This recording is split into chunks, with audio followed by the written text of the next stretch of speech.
কারণ ছেলেটির নিয়ত ছিল অন্য কিছু। তাই মেয়েটিকে বারবার বিরক্ত করতো।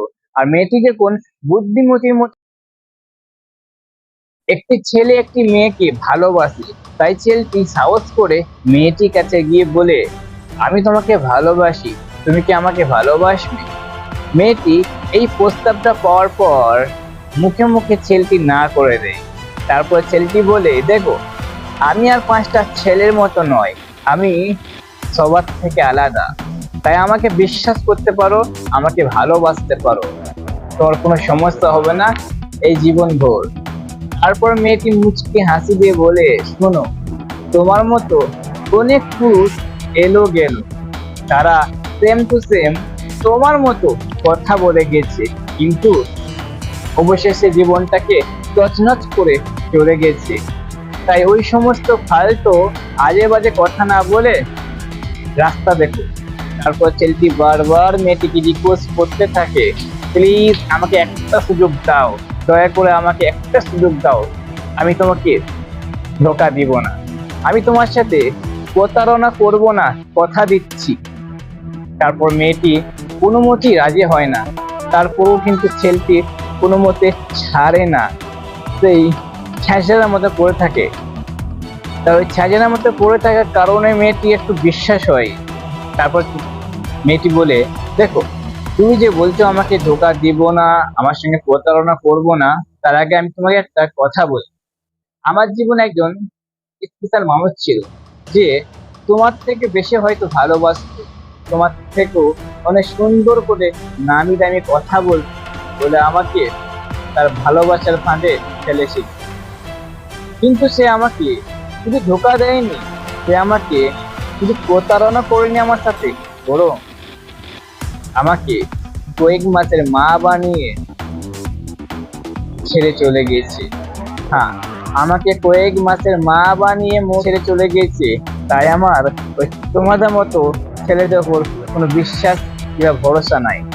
তারপর ছেলেটি বলে, দেখো, ও মানুষ ছিল না, ও জানোয়ার, তাই তোমার সঙ্গে এই ধরনের একটা খারাপ কাজ করে তোমাকে ছেড়ে চলে গেছে।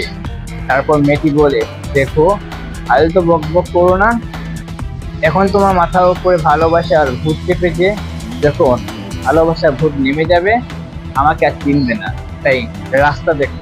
কিন্তু ছেলেটি কোনো মতেই ছাড়ে না, আর মেয়েটি কোনো মতেই হ্যাঁ করে না, শুধু তার মুখ থেকে না শব্দটা আসে।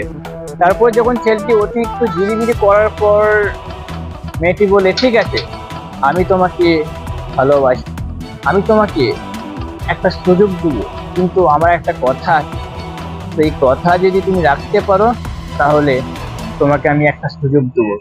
ছেলেটি বলে, তোমার জন্য আমার জীবন রাজি, তোমার জন্য আমি আকাশ থেকে চাঁদ আনতে রাজি, কিন্তু তোমাকে হারাতে রাজি নয়। তারপর মেয়েটি বলল, দেখো, দেখো, আমার জন্য তোমার জীবনটা হারানোর দরকার নেই, তোমাকে ওই আকাশ থেকে চাঁদ আনার দরকার নেই, বরং তুমি আমাকে বিয়ে করে নাও। যদি আমাকে ভালোবাসো, যদি আমাকে পছন্দ করে থাকো, সেক্ষেত্রে তুমি আমাকে বিয়ে করে নাও। তারপর তারপর মেয়েটির মুখ থেকে বিয়ের প্রস্তাব শোনার পর মেয়েটির মুখ থেকে এই বিয়ের প্রস্তাব শোনার পর ছেলেটি হাঁ হয়ে গেল, তার মুখটা আর বন্ধ হচ্ছে না। তখন মেয়েটি বলল, কি হলো, হাঁ করে আছো কেন? আমায় বিয়ে করতে পারবে কি তুমি? বিয়ের পর যত প্রেম ভালোবাসা করার ইচ্ছে করতে পারো, বাধা দেব না, তবে বিয়ের আগে আমি তোমার সঙ্গে সম্পর্কে জড়াতে চাই না। এই কথা বলার পরে মেয়েটি চলে যায়। তারপর থেকে সেই ছেলেটির আর দেখা পাওয়া যায় না। সেই ছেলেটি আর কখনো সে মেয়েটির কাছে এসে বলে না, প্লিজ আমাকে একটা সুযোগ দাও, আমাকে ভালোবাসো। কারণ ছেলেটির নিয়ত ছিল অন্য কিছু, তাই মেয়েটিকে বারবার বিরক্ত করতো। আর মেয়েটি যখন বুদ্ধিমতির মতো একটা কাজ করলো, তাকে বিয়ের প্রস্তাব দিল, সেই মেয়েটিকে ছেড়ে চলে গেল, আর তার আশেপাশে এলো না। হ্যাঁ, এইরকম প্রচন্ড ছেলে আছে যারা তাদের কিছু নিয়ত থাকে, সেই নিয়ত অবধি তাকে ভালোবাসার জন্য প্রচুর পরিমাণে রিকোয়েস্ট করতে থাকে।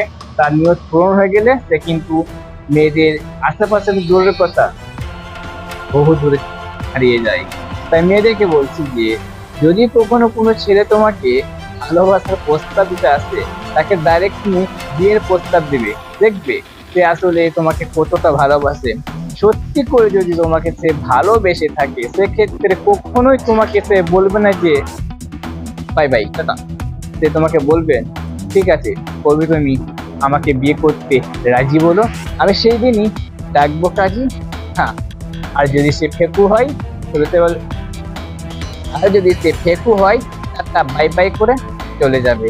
তো ভিডিওটা যদি ভালো লাগে অবশ্যই লাইক কমেন্ট শেয়ার করো। আর এই ধরনের নিত্য নতুন ভিডিও পাওয়ার জন্য আমাদের ইউটিউব চ্যানেলটি সাবস্ক্রাইব করে পাশে থেকো। এবং যদি ফেসবুক পেজ থেকে দেখে থাকো তো ফলো মি। আর ভালো, বাই বাই।